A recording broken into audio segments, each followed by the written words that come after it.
Hello, it's Thursday, May 27th, and I'm working on my battery box. So let me share with you what the plan is, and then I'm going to show you as I make progress throughout the build. This is a view looking at the bottom. This is a view looking at it from the side. So my battery cells are going to sit in there this way. And I've got room in there for 8 batteries and 6 paper dividers, a piece of 3/4 inch foam, and a piece of 1/16 of an inch steel. So what's going to happen is the first battery is going to go in here and just press up against the wood, spacer battery, etc. The last one is going to get the 3/4 inch foam. That's going to be a cushion, act like a kind of a spring. And then this piece of 16 inch steel is going to go here, and I'm going to have screws here to press in on that piece of 1/16 of an inch steel. The steel will press up against the foam, and that will compress my battery. And when I say compress, I'm not going to squeeze the crap out of it. We're just going to kind of hold it in place because I need this thing to be rigid, so we don't beat up the terminals and create ourselves connection problems. Looking from the bottom or the top, however you want to look at it, this side of the battery box is going to have a 2-inch overhang on both sides, so I can put screws in it and attach it to the wall of the bus. And I'm going to rabbet these 2 points just to make it easier to assemble. So these pieces will be perpendicular, and it just really makes it a lot easier to assemble and get the dimension exactly where I want it if I put the rabbets in there. And then this piece I'll just butt up and that'll be fine. So I'm going to start digging through my scrap wood, and hopefully I got enough and I'll be able to not have to cut another sheet of plywood. Okay, so here's the 2 sides. This would be the inboard side, and this will be the outboard side that gets attached to the side of the bus.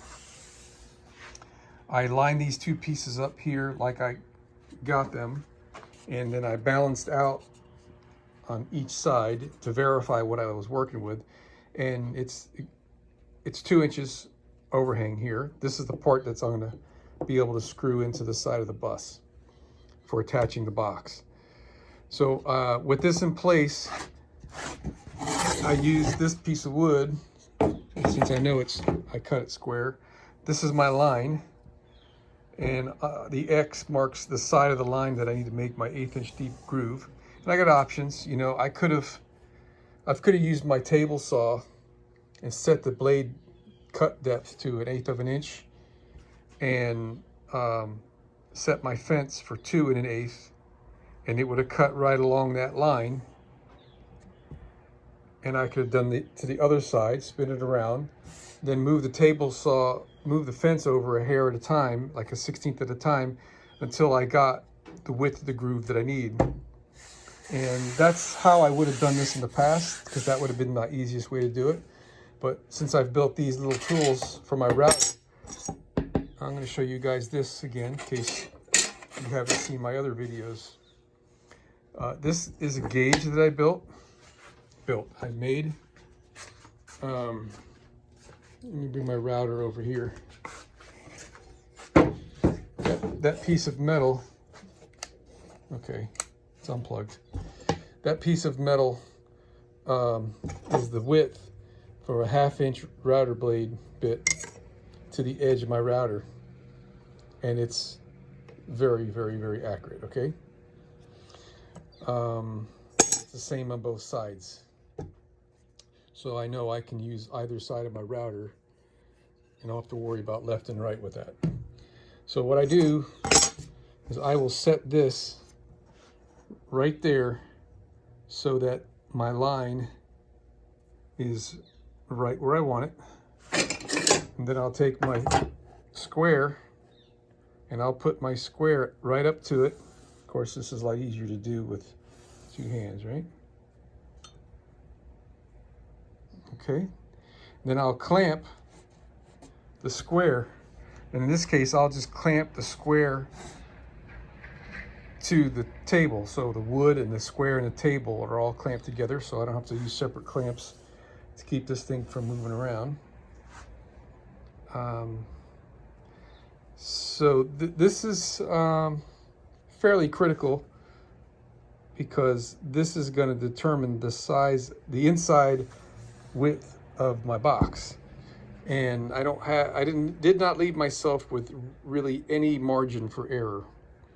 The inside dimension of the box is the width of all my batteries and spacers and everything exactly. So kind of like leap of faith here. So now when I clamp this, I will remove this guy and run my router. All right, man, so we're good. This came out the spec, and this dimension is about a 1/16 of an inch larger than it I was shooting for, but that's perfectly fine because we've got some adjustment there. All right, I had a little bit of a faux pas here. The router wiggled, no big deal.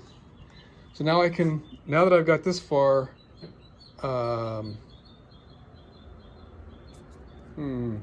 I guess I can dry assemble this,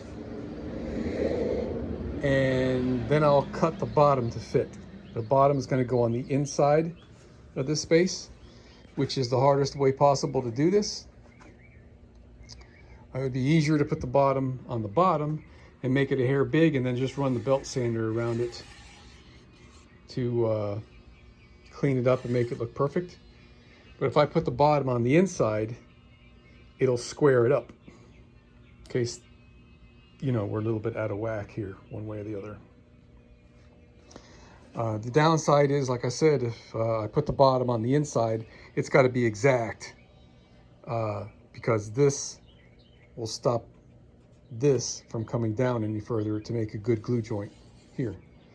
And hey, I can do that. And that's exactly why I didn't cut that until I got this done. All right, well, that was a little tedious, but we got what we're looking for. We're even here. This guy's a little bit warped. High spot in the middle, so it looks like it's sticking up here, but when you push down, it ain't. I don't have these in place actually, but so the width is right there.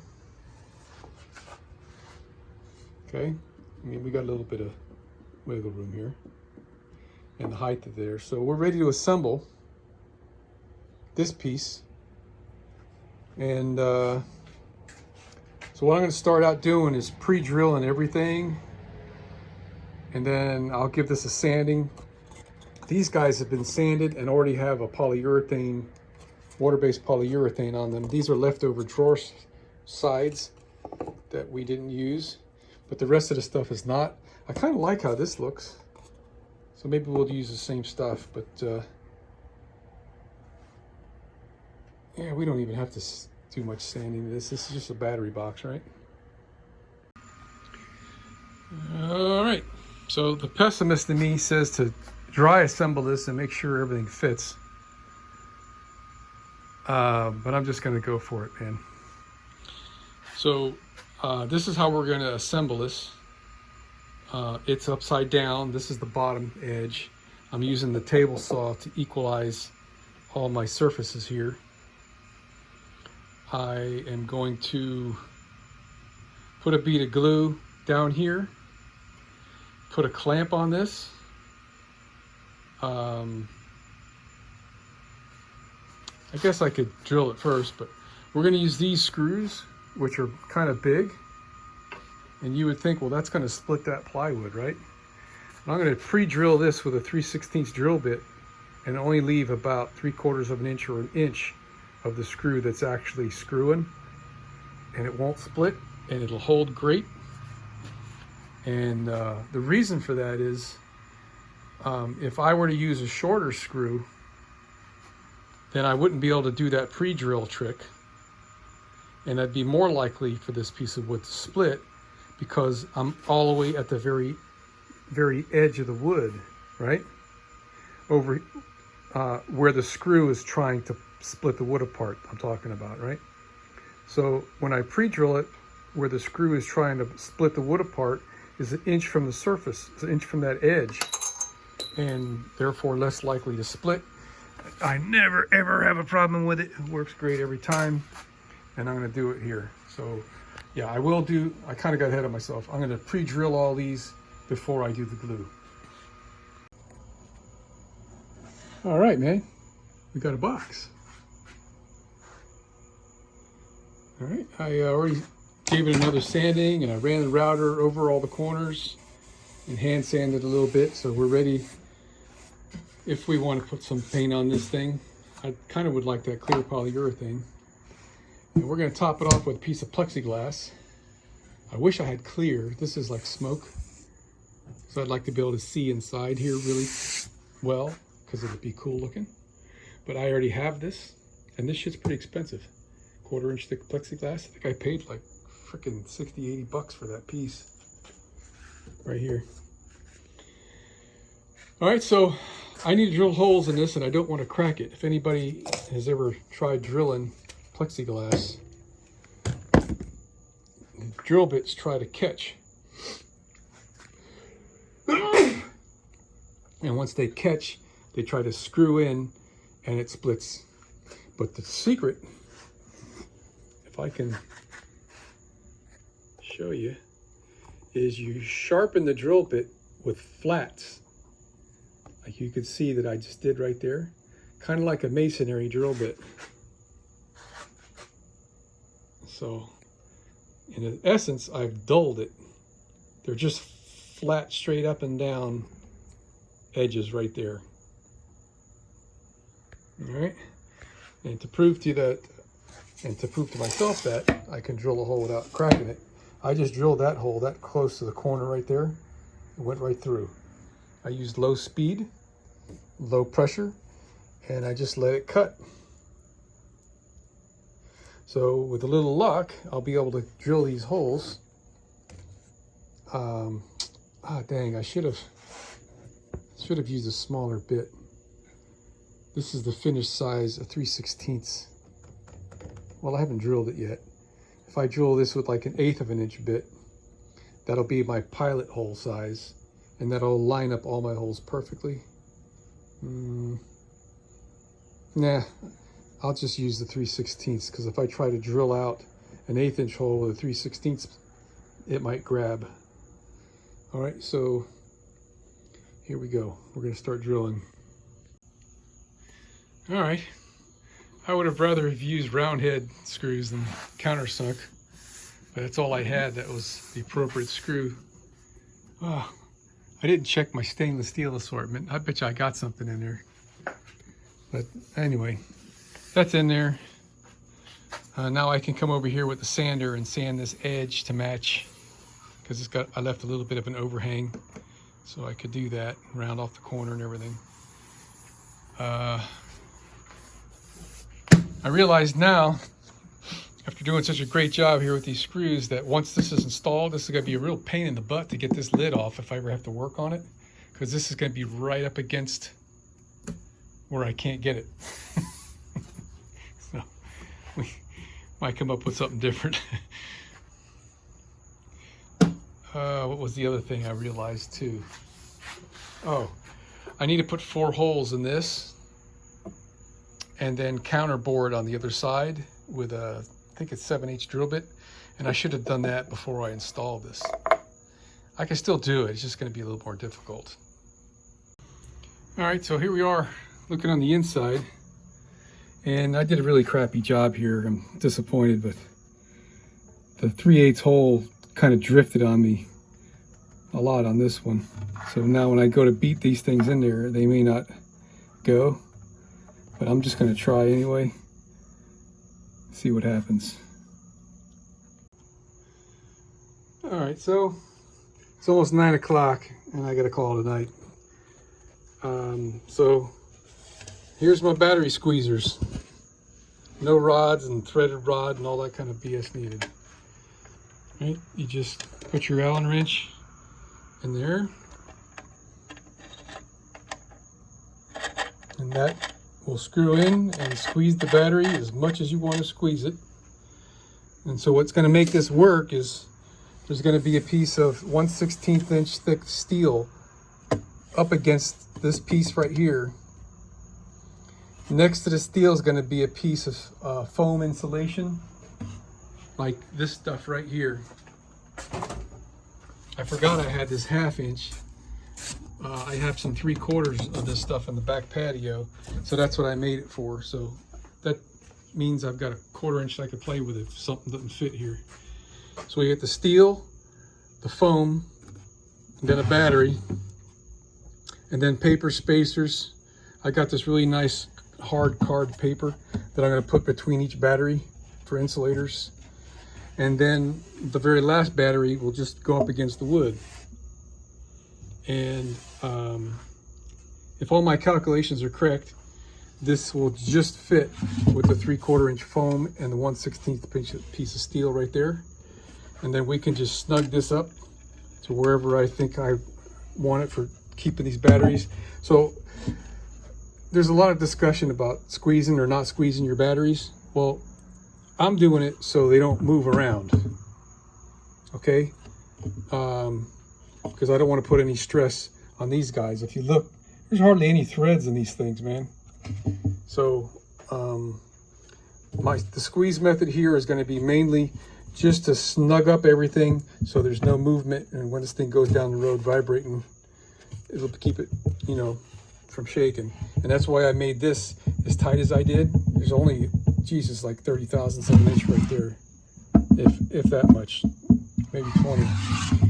So and so the height difference here is going to give me enough room to put my circuit breakers. I've got panel mount circuit breakers that the trip and reset will be on the surface of my plexiglass cover, and the conductors will be underneath here. And I'm very excited to get that put together because it's going to be sweet, man. My BMS is going to be inside here, and I'm hoping that it doesn't have a heat problem. If it does, I'll just have to put it on the outside, okay? But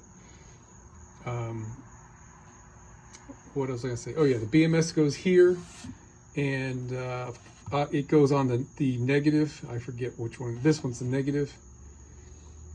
Then the other side of the BMS is going to screw right to the circuit breaker.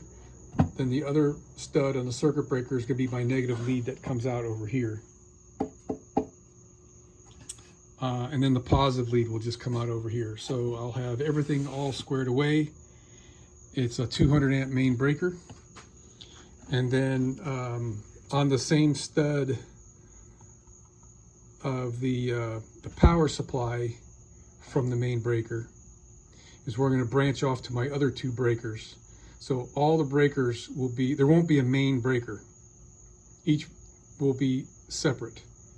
So if for whatever reason I want to work on the inverter, I can trip off the breaker for the inverter, and the solar charger will still be charging, and the battery charger to the chassis bedder will still have power.